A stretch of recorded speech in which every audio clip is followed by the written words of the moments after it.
d'être parmi vous. Effectivement, nous avons reçu David il y a à peu près un mois chez nous et ça a été une grande, grande bénédiction. Vraiment, c'est un homme de l'esprit. Que j'aime beaucoup personnellement, mais aussi avec qui je prends du plaisir à travailler en équipe là, pour notre pastorale.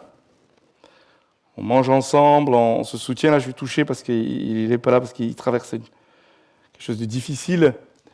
Mais vraiment, je voudrais vous bénir et vous dire la grâce que vous avez d'avoir un pasteur tel que David. Oula, je dis une bêtise là ou...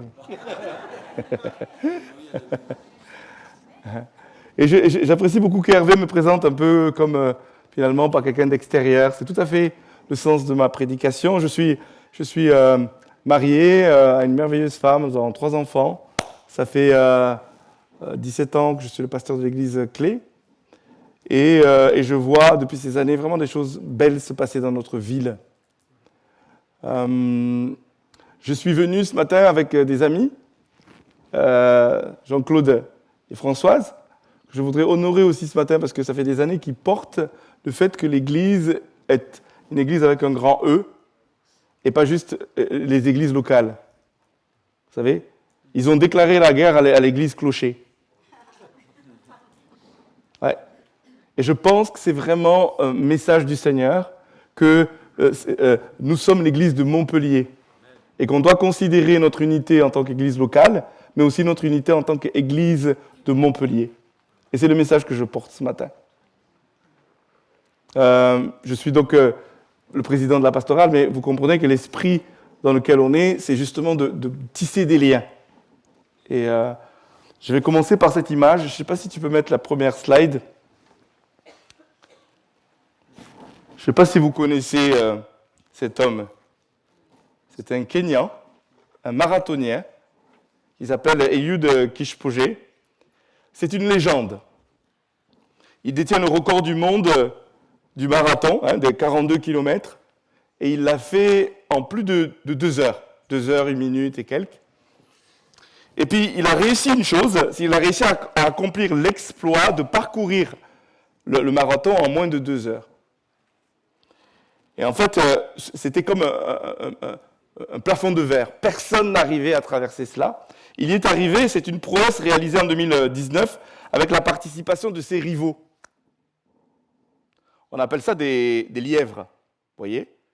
Et ils étaient 41, donc ses rivaux avec qui il était en compétition ont décidé de courir pour lui.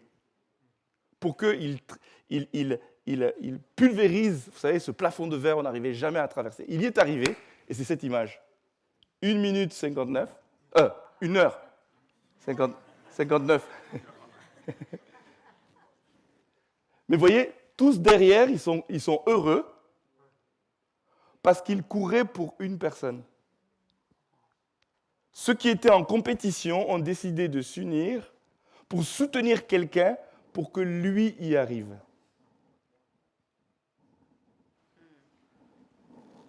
La leçon de cette expérience, qui est réelle, c'est qu'ensemble, on va plus loin, mais ensemble, on va plus vite. Vous connaissez cet adage, Normalement, on va plus lentement, on va plus loin, mais là, non seulement on va plus loin, mais on va encore plus vite. Et c'est le message que j'aimerais vous délivrer. Si l'Église est ensemble, elle va plus loin et elle va plus vite.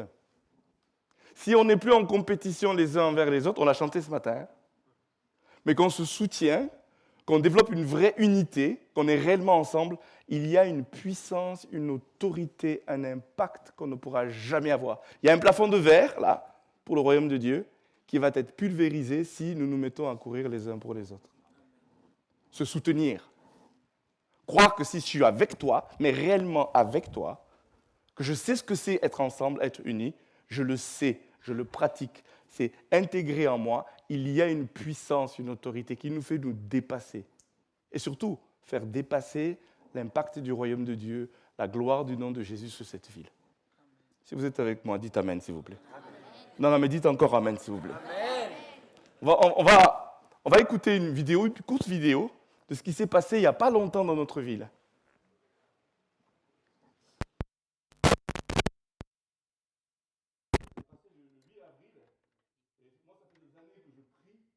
quelque chose de ce genre aboutisse comme un fruit de on n'est plus en compétition, on est ensemble. On se soutient. On veut la gloire. Nos yeux se sont levés sur autre chose que notre réalité, vous savez, quelque chose qui nous concerne, notre nombril, ou nos centres d'intérêt. Il n'y a rien de péjoratif dedans. Mais quelque chose de plus grand est là. Vas-y, le son. Comment ne pas te louer. C'est un chant qui vient d'Afrique. Dès que j'entends ça. Seigneur Jésus, comment ne pas te louer? Comment ne pas te louer? Un peu plus fort, s'il vous plaît. Comment ne pas te louer? Seigneur Jésus, Alors,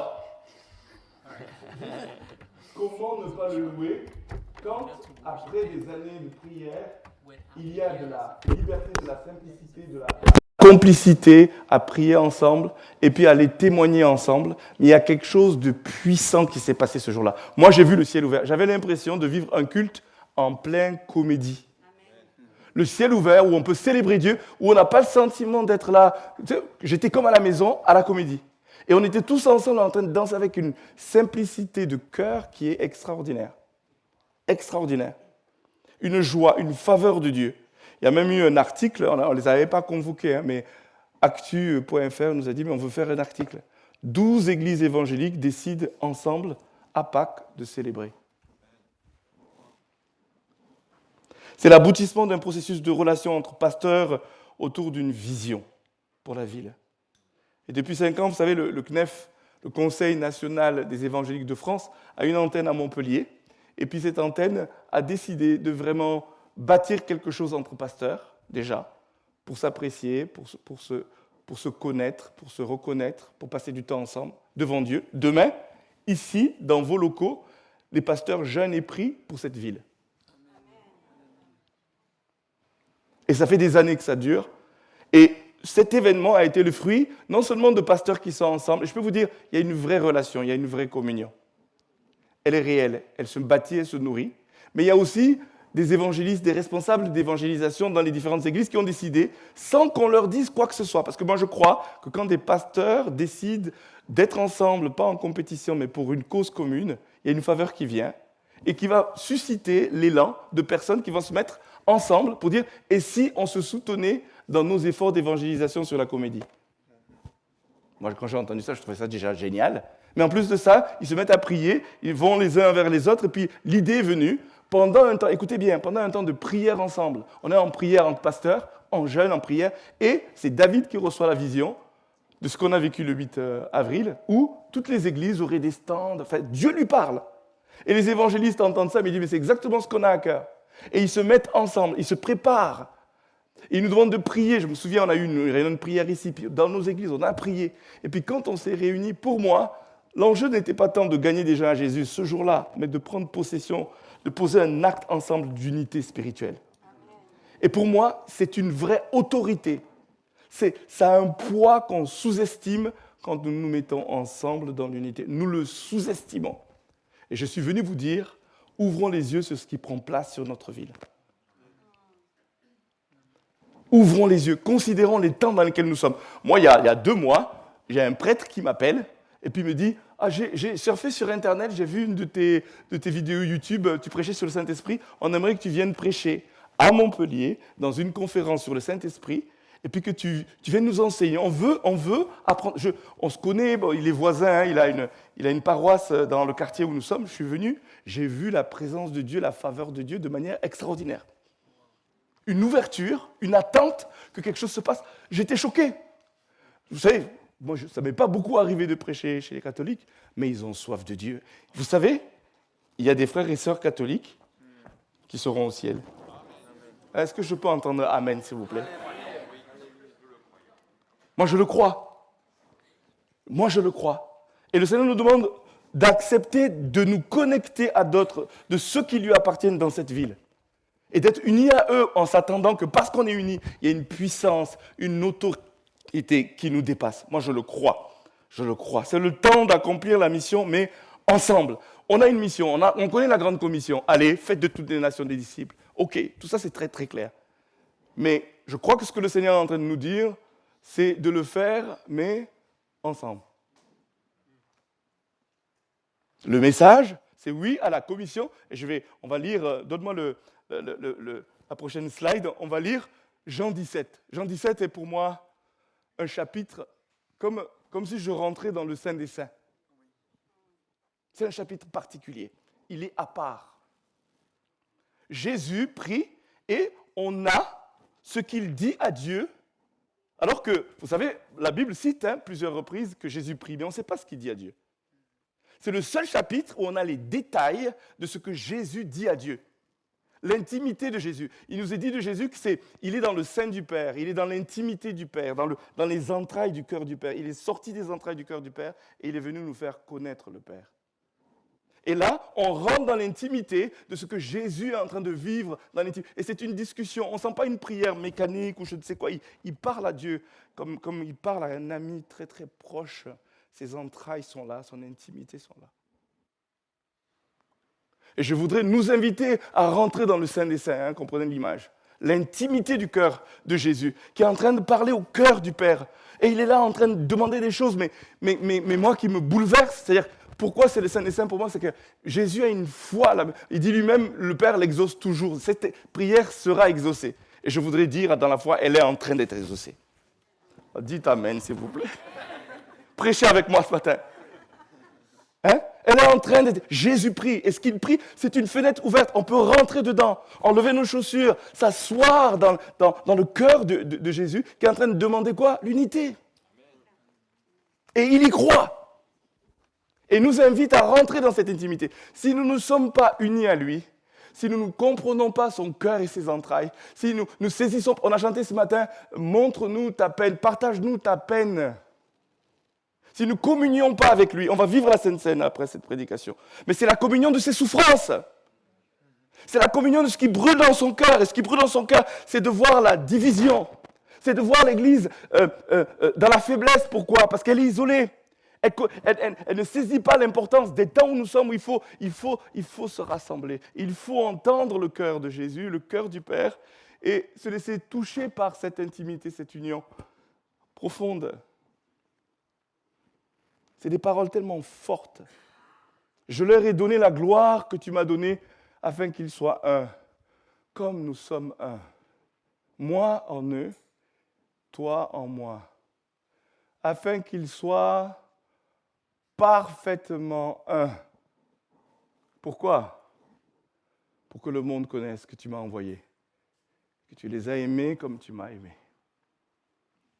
Le but de l'unité, ce n'est pas juste que l'Église soit bien, mais c'est que le message de l'Évangile soit entendu.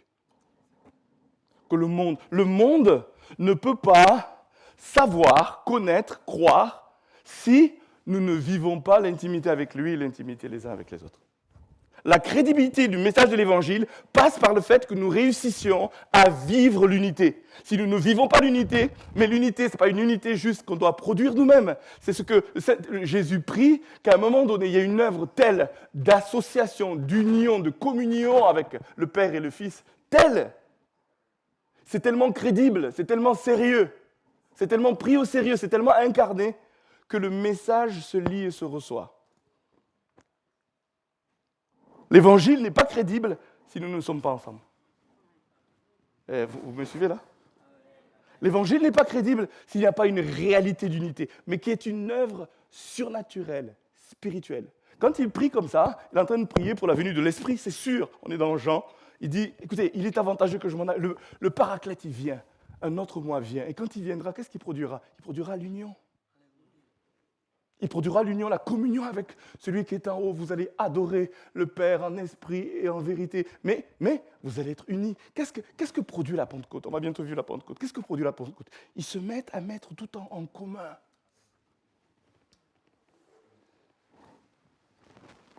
Personne ne dit que quelque chose lui appartient en propre. C'est pas surnaturel, ça. L'Esprit de Dieu descend, on adore, oui, on est unis au Père et au Fils, oui, mais on est un vrai corps, on devient le peuple du royaume. On le devient à ce moment-là. Et personne ne dit ça m'appartient. C'est comme, tu sais, il y a un texte qui dit, ils vivaient comme des... Au lieu de dire ils persévéraient dans la communion fraternelle, ils vivaient comme des frères et sœurs. Oh, alléluia. Vous imaginez? Tu es comme ma fille, mon frère. Vous savez, ce qui est à moi, mon fils, à des moments, je suis surpris. Il rentre chez moi, il ouvre le frigo. Tu sais, pourtant, il a déménagé, quoi. Il a sa maison. Mais quand il vient à la maison, il est comme chez lui. Ce qui est à moi est à lui. Et je suis tellement heureux de le voir être aussi libre de partager les ressources que j'ai. Si nous sommes en communion avec le Père, le Fils, réellement, nous devenons frères et sœurs. Et le Père dit, ce qui est à moi est à toi. Et ce qui nous appartient réciproquement. Il y a une clé, vous savez, il y a quelque chose qui se passe quand on capte cela. Et je voudrais parler, même ce matin, à des personnes, à des couples ou des familles qui ont à retrouver le mystère que c'est que la communion, que l'union avec le Père, le Fils, mais les uns avec les autres. Il y a une clé. Il y a vraiment une clé.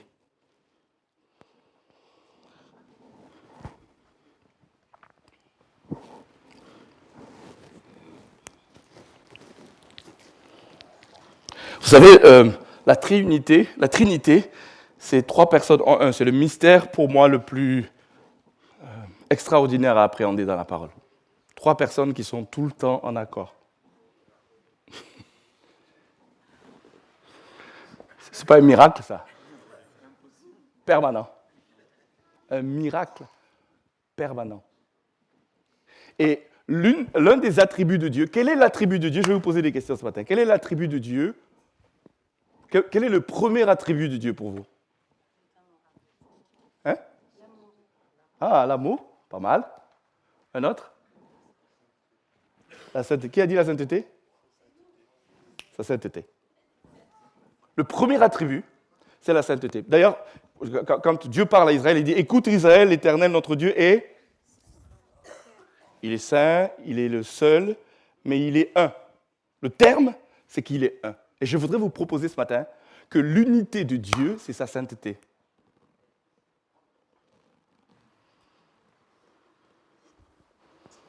Dieu est un, Dieu est saint parce qu'il est un. Pourquoi? Il est intègre, il n'est pas double.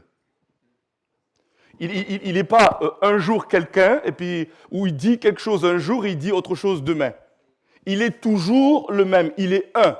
Sa parole, ses actions, son comportement, sa pensée, elle est une. Il est saint parce qu'il est un, il ne peut pas mentir, c'est pas possible. S'il ment, si aujourd'hui il dit une chose, demain il dit autre chose, il n'est plus Dieu. Il est Dieu parce qu'il est un. Il est toujours en accord. C'est ça qui fait qu'on peut faire confiance à Dieu. C'est ça qui fait qu'on peut s'appuyer sur Dieu. Dieu ne ment pas. Hein? Il n'est pas le Fils de l'homme pour se repentir. Et ce qu'il dit, il l'accomplit. Il y a une congruence entre sa parole et son action, sa pensée et son comportement. Il est le même hier, aujourd'hui et éternellement. Il est un.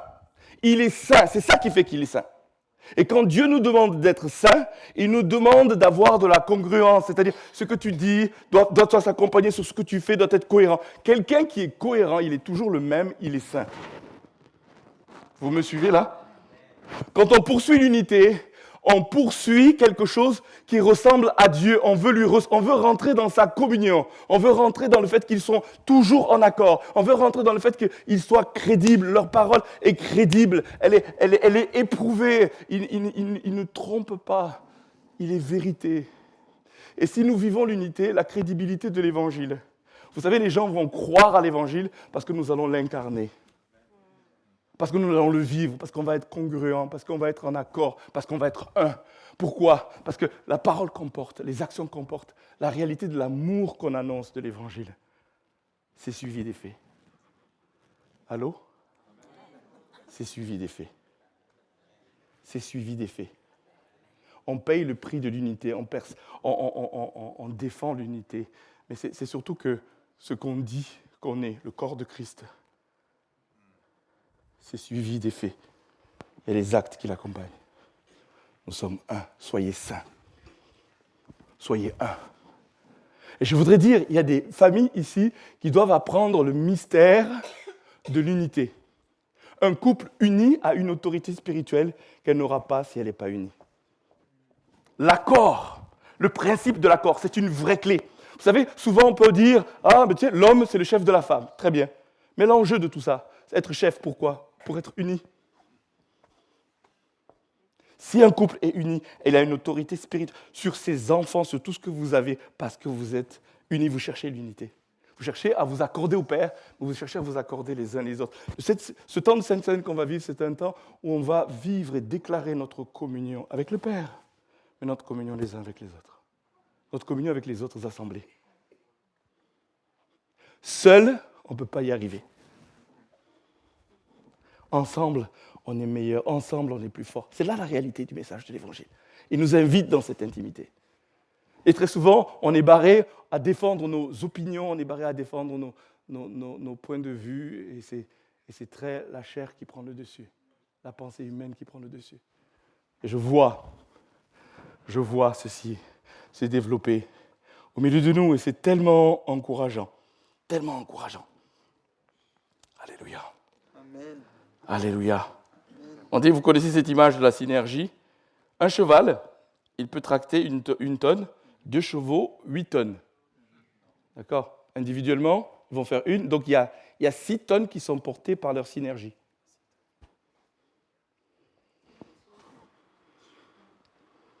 « 6 tonnes parce qu'ils sont ensemble. 6 tonnes parce qu'il y a un joug qui les relie et qui décide d'aller dans une même direction, décide de poursuivre le même but avec un même cœur.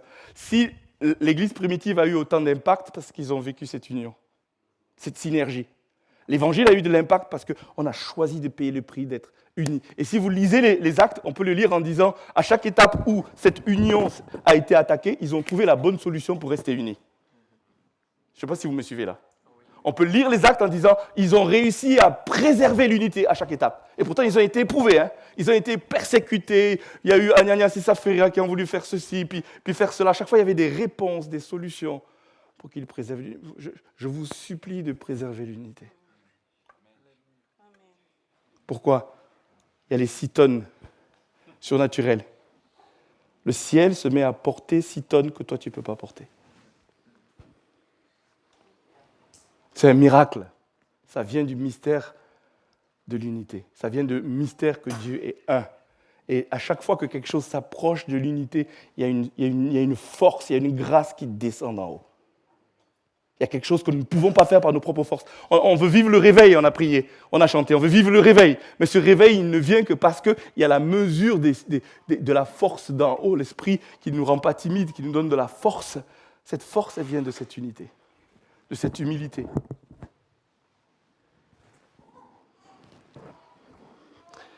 Imaginez des talents mis ensemble pour la cause du royaume. Imaginez des cœurs mis ensemble pour la cause du royaume. Imaginez, essayez de rêver dans cette ville des églises qui se mettent ensemble. Fermez les yeux, 1 minute, s'il vous plaît. Fermez les yeux. Imaginez des responsables d'enfants qui se mettent ensemble pour la cause du royaume, pas pour une assemblée, mais pour les enfants. Imaginez un culte pour enfants de la même manière qu'il y a des cultes pour adultes qui rassemblent tous les enfants des églises ici. Imaginez la puissance de la présence de Dieu qui vient les visiter. Pourquoi? Parce qu'on se met ensemble et qu'il y a une énergie, une faveur qui se manifeste parce que là où 2 ou soit sont assemblés, là où il y a l'unité, la bénédiction vient, la vie vient.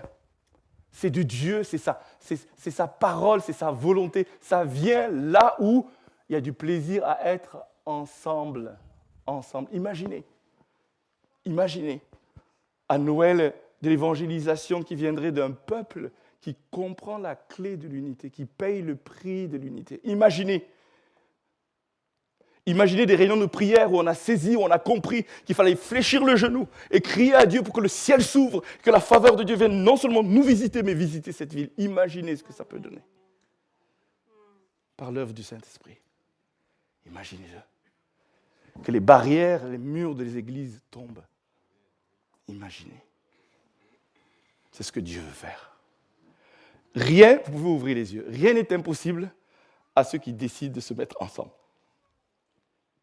Souvenez-vous de Babel, Dieu a dû dire, on va. Vous savez, leur intention était mauvaise, hein, mais on va troubler leur langue parce que sinon rien ne leur serait impossible. Vous connaissez ce verset de la parole?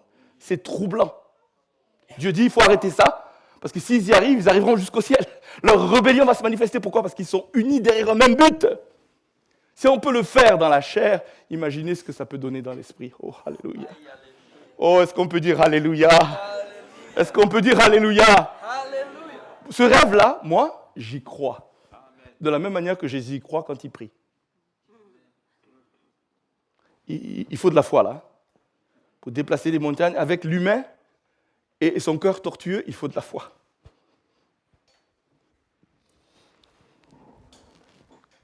Mais nous avons décidé d'y croire. Et je peux vous dire, je ne suis pas seul. Hein. Ce que je vous dis là, je ne le prêche pas en mon nom. Je le prêche au nom de plusieurs qui se sont mis à y croire. Ce qui est passé, c'était un signe. Pour moi, c'était un signe qui annonce quelque chose. Nous sommes en train de préparer un forum chrétien où on va se mettre à dialoguer, se rapprocher avec d'autres chrétiens, même d'autres confessions. Il y a des luthériens qu'on découvre. Mais il y a une richesse extraordinaire chez les luthériens. On ne sait pas. Mais ils font partie du corps de Christ. Dans chaque confession, mouvement, il y a un peuple de Dieu. C'est au ciel qu'on saura, on verra la différence. Je veux vous dire, au ciel, on sera surpris. On sera surpris. Il y a même des églises ethniques qui sont là. Je peux vous dire, elles sont nombreuses.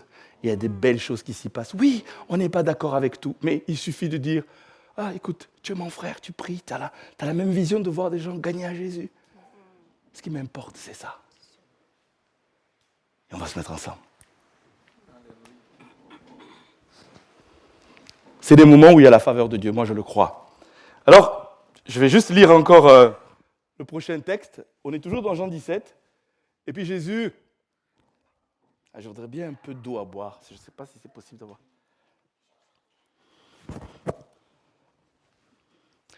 Jésus dit, ce n'est pas pour eux seulement que je prie, mais encore pour ceux qui croiront en moi par leur parole, afin que tous soient un, comme toi, Père, tu es en moi, et comme je suis en toi, afin qu'eux aussi, ceux qui sont non-croyants, soient un en nous, pour que le monde croie que tu m'as envoyé. La crédibilité de l'envoi de Jésus est basée sur le fait que nous allons témoigner, on va donner une parole, et je voudrais redire, notre parole, elle va être congruente, on va être un, parce que c'est suivi des faits. Ce n'est pas juste une parole en l'air, elle n'est pas vide.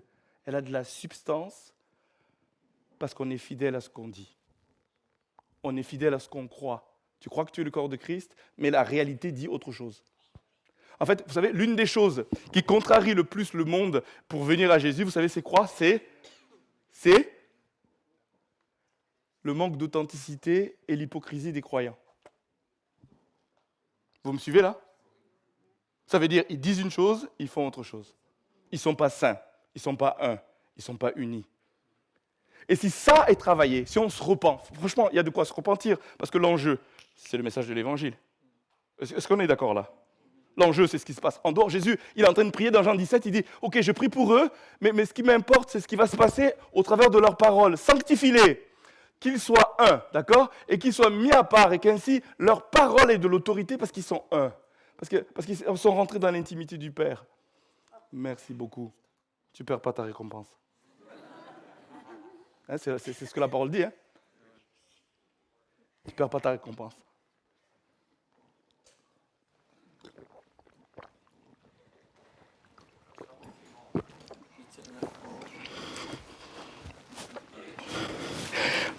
Jésus dit, c'est la condition sine qua non de l'accomplissement de la mission. C'est la condition sine qua non. Alors, si vous voulez savoir ce qu'on poursuit, c'est pourquoi on prie. Vous savez, on a des réunions de prière où on veut rassembler toutes les églises. J'aimerais tellement que ce soit ces réunions qui soient les plus fréquentées. Parce qu'on a compris ce qui prend place. On a compris les enjeux. Juste, mets-moi la slide suivante, s'il te plaît. Le verset clé qu'on poursuit, que je veux vous partager ce matin, c'est rechercher le bien de la ville où je vous ai mené en captivité. Nous sommes en captivité. Tant que le Seigneur Jésus n'est pas revenu, on dit que ton règne vienne, que ton règne vienne. D'accord? Et priez l'Éternel en sa faveur parce que votre bonheur dépend du sien.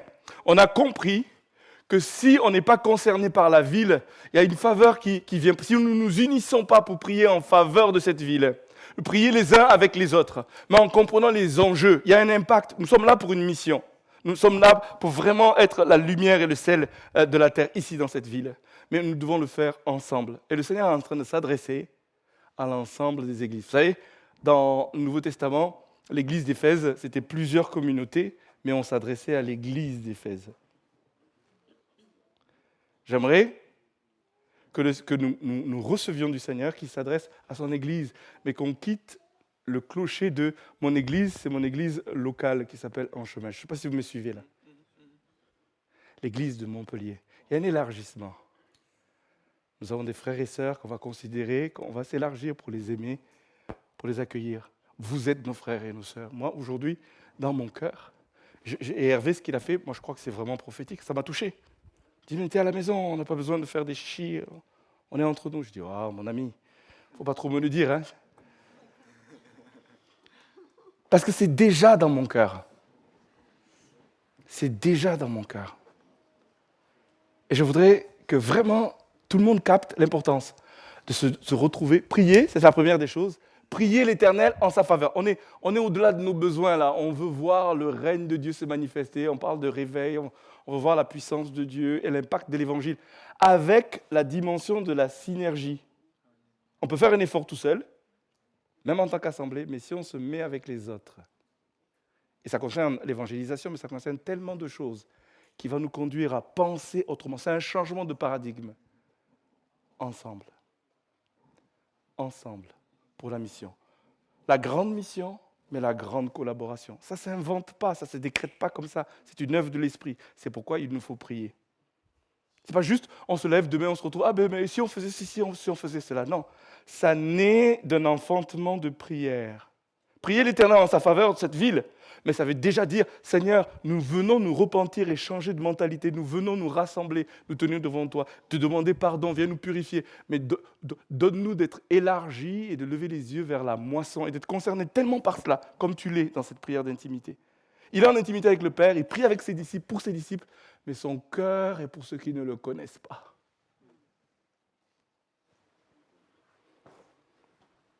Son fardeau, sa peine, pour ceux qui ne sont pas encore dans le troupeau.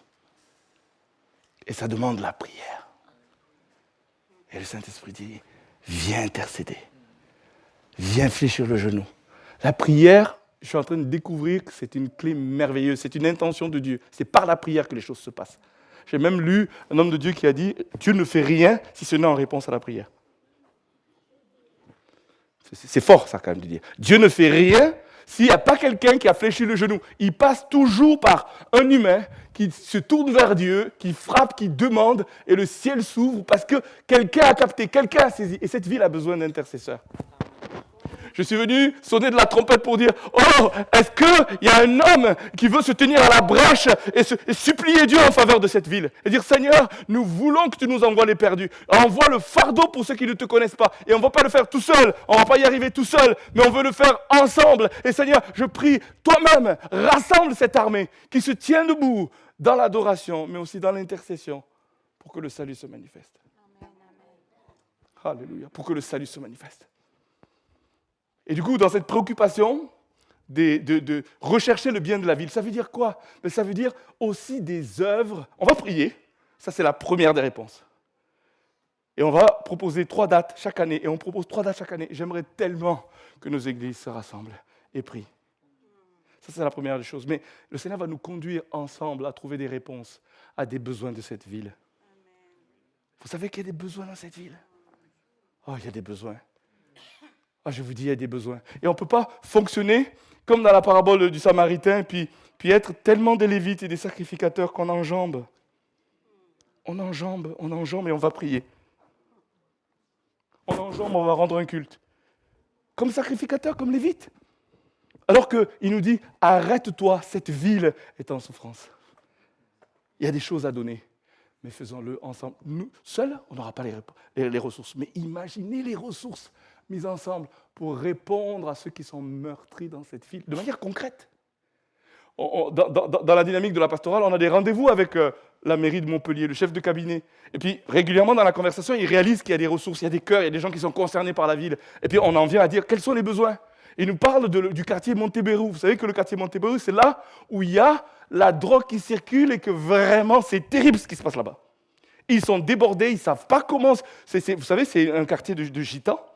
Et puis, ils se tournent vers nous, alors qu'on est dans cette période d'affirmation, de laïcité et tout ça. Ils disent, mais écoutez, si vous pouvez faire quelque chose, on prend. Si vous pouvez faire quelque chose, on prend. Passez, vous savez, il y a des églises Vie et Lumière qui sont là. Passez peut-être par eux. On n'y arrive pas. On a essayé à droite, on a essayé à gauche. Là, on va le faire en respectant la laïcité, soi-disant, mais on sait que c'est une dynamique qui s'appuie sur les communautés religieuses. Ils nous le demandent, parce que c'est le résultat, dans ces cas-là, c'est le résultat qui compte. Eh bien moi, je commence par prier. Seigneur, tu as une solution quelque part. Tu as une solution quelque part. On va se mettre à 2, on va se mettre à 3. Il y a une solution quelque part. Tu veux agir, mais on commence par la prière. Mais si nous mettons nos ressources ensemble, il y a des choses extraordinaires qui vont se faire. Et moi, je voudrais honorer vraiment Anne, Jean-Jacques et tout ce qui se fait au niveau de Open Joy. Vous savez que c'est extraordinaire. Vous avez parmi vous un homme et une femme et toute une équipe qui font pour le royaume de Dieu une œuvre extraordinaire. Et là, il y a l'assistance de quelque chose d'en haut, parce que le témoignage est grand, il est beau. Ça vient répondre à un vrai besoin. Et j'aimerais tellement qu'on honore ceux qui ont dit hey, on ne va pas enjamber, on va s'arrêter. Et on va passer du temps avec ceux qui souffrent.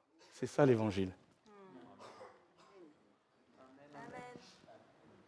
C'est ça l'évangile. En action. Je l'ai dit, je l'ai pensé, je l'ai prié, je l'ai agi en association. Puis c'est ouvert à toutes les églises. C'est ouvert même à votre propre église, n'est-ce pas? Je suis sûr que, si vous venez frapper à la porte pour dire hey, on veut le faire avec vous, mais on veut le faire avec d'autres.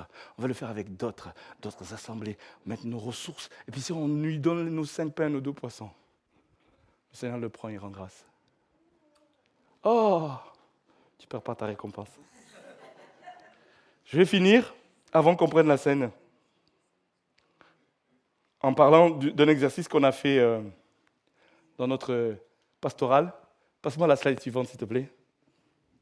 J'ai proposé de s'imaginer que le Seigneur écrive à l'église de Montpellier avec un grand E. Et on s'est mis à prier, à partager, et on a mis ensemble en résumé une pensée prophétique, ce qu'on captait de ce que le Seigneur pourrait nous dire. Je ne sais pas si vous captez l'exercice. Donc, on reprend un peu la sémantique des livres de l'Apocalypse et on se l'applique à Montpellier. Donc, les pasteurs se sont mis à échanger, on s'est mis en petits groupes, on a fait la synthèse, c'est ça qui est sorti. J'ai été ému quand j'ai dit ça. Imaginez que, effectivement, c'est ce que le Saint-Esprit s'est invité dans cet exercice pour nous dire quelque chose. Donc là, je ne mens pas, je vous retranscris strictement ce que tout le monde a dit. Oui, c'est ce que nous avons reçu, et voici la synthèse. Le texte nous dit « Je connais tes œuvres diverses, ton cœur et ton désir d'unité. Je n'oublie pas le sang versé dans le passé par mes serviteurs par amour pour moi et pour cette ville. Ce que j'ai contre toi, c'est que tu as oublié ta première mission, chercher et trouver les perdus. »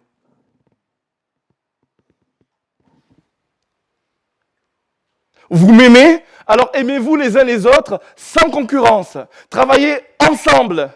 Soyez conduits et transformés par mon esprit et ma parole pour emprunter des sentiers non battus qui vous conduiront vers les perdus, car j'ai un peuple nombreux dans cette ville. Et donc du zèle et repens-toi, je viens bientôt. Est-ce qu'on peut dire Amen? Non, est-ce qu'on peut dire Amen? Il vient bientôt. Il nous demande l'unité. Il nous demande la repentance. Il nous demande une action. Tu ne peux pas juste dire, tu ne peux pas juste croire, tu ne peux pas être un croyant non pratiquant. Il nous faut pratiquer. Il nous faut pratiquer.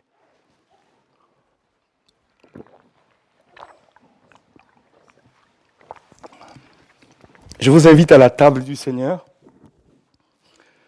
On m'a donné le privilège d'introduire le temps de Sainte Seine ce matin. communion. C'est une déclaration d'une communion avec le Fils. Le pain et le vin. Nous venons communier. Nous voulons être comme lui, une même plante avec lui dans sa mort et dans sa résurrection, dans ses souffrances et dans sa gloire. Nous communions. Il a dit, je leur ai donné la gloire. Cette gloire, elle vient après la résurrection. Mais ça passe par le fait de communier avec ses souffrances. Quand on va prendre le pain, on ne va pas penser juste à nous, on va penser au Christ et à son œuvre. On va faire acte de mémoire de son sang qui nous purifie, qui nous libère, de son corps qui est meurtri dans les meurtrissures duquel nous sommes guéris et restaurés. On va penser à la communion des frères qui sont ici, nos tout proches. On va penser à David qui est en souffrance et tous ceux qui souffrent. Mais on va être dans la foi du relèvement et de la guérison. Nous sommes en communion, mais on puise les ressources du ciel et on les partage ici-bas à nos frères et sœurs, mais aussi à ceux qui ne le connaissent pas. Nous nous approchons de la table de la communion. Et nous faisons une prière d'accord. Nous nous mettons d'accord. Seigneur, donne-nous cette ville. Nous voulons les récompenses de tes meurtrissures. Nous voulons les récompenses de ta mort, de ta souffrance. Donne-nous cette ville. Répands un esprit de supplication devant toi, Seigneur, pour s'attendre à ce que tu sauves. Nous avons dit Hosanna ce matin.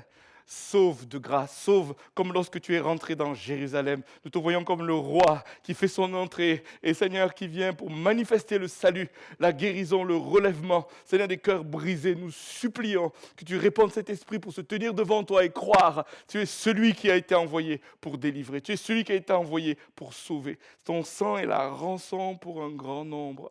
Et oui, tu as un peuple nombreux dans cette ville. Et nous prions que ce peuple entende ta voix. Par des croyants qui fléchissent le genou, par des croyants qui se mettent ensemble, par des croyants qui participent à la table de la communion. Au nom de Jésus-Christ. Je vais laisser Hervé administrer la suite.